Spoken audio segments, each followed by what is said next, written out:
राधे राधे, जय श्री कृष्णा, जय शिरोवाली माँ। नवरात्रि का तीसरा दिन। इस दिन देवी दुर्गा के चंद्र घंटा स्वरूप की आराधना की जाती है। पुराने ग्रंथों में माँ चंद्र घंटा को अलौकिक शक्तियाँ दिलाने वाली देवी माना गया है। इसके शरीर का रंग सोने की तरह चमकीला है। माँ देवी के 10 हाथ हैं। इनकी मुद्रा युद्ध में रहने की होती है। देवी चंद्रघंटा का वाहन सिंह यानी कि शेर है। ऐसी मान्यता है कि देवी की साधना और भक्ति करने से अलौकिक वस्तुओं के दर्शन होते हैं। इस देवी के माथे पर घंटे के आकार का आधा चंद्र विराजमान है, इसलिए देवी माँ को चंद्रघंटा माँ भी कहा गया है। इस दिन माँ का श्रृंगार करें, फिर पुष्प, अक्षत, गुलाब, लौंग, कपूर आदि से माँ की पूजा अर्चना करें। चाहे तो एक चौकी पर साफ वस्त्र बिछाकर माँ चंद्रघंटा की प्रतिमा को स्थापित करें। यदि आपके पास माँ की प्रतिमा ना हो तो आप माँ का ध्यान करके भी पूजा कर सकते हैं। इस दिन माँ को गंगा जल, दूध, दही, घी, शहद यानी पंचामृत से स्नान कराना चाहिए और उन्हें मिष्टान और फल का अर्पण करें। इस दिन माँ के इस स्वरूप की कथा सुनकर आरती उतारे। माँ को हलवे का भोग लगा सकते हैं या फिर किसी भी मीठे का आप भोग लगाइए। माँ चंद्रघंटा की कथा। देवताओं और असुरों के बीच लंबे समय तक युद्ध चला।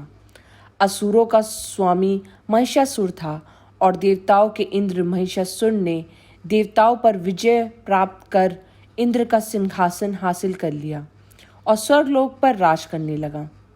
इसे देखकर सभी देवतागण परेशान हो गए और उस समय से निकलने का उपाय जानने के लिए त्रिदेव ब्रह्मा, विष्णु और महेश के पास गए।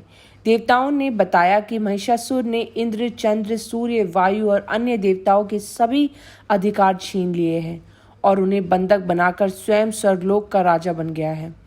देवताओं ने बताया कि महिषासुर के अत्याचार के कारण स्वर्ग में उनके लिए कोई स्थान नहीं है। यह सुनकर ब्रह्मा, विष्णु और भगवान शंकर को अत्यधिक क्रोध आया। क्रोध के कारण तीनों के मुख से ऊर्जा उत्पन्न हुई। देवगणों के शरीर से निकली ऊर्जा भी उस ऊर्जा से जाकर मिल गई। यह 10 दिशाओं में व्याप्त होने लगी। तभी वहां एक देवी का अवतारण हुआ। भगवान शंकर ने देवी को त्रिशूल और भगवान विष्णु ने चक्र प्रदान किया। इसी प्रकार अन्य देवी देवताओं ने भी माता के हाथों में अस्त्र शस्त्र सजा दिए।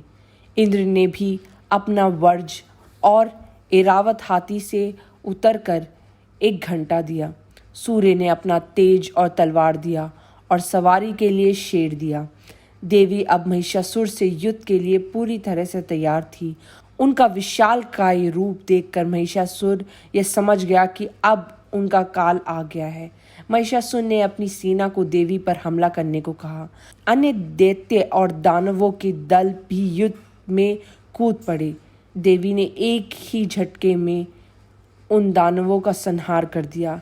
इस युद्ध में महिषासुर तो मारा ही गया, साथ में अन्य बड़े दानवों और राक्षसों का संहार माँ ने कर दिया।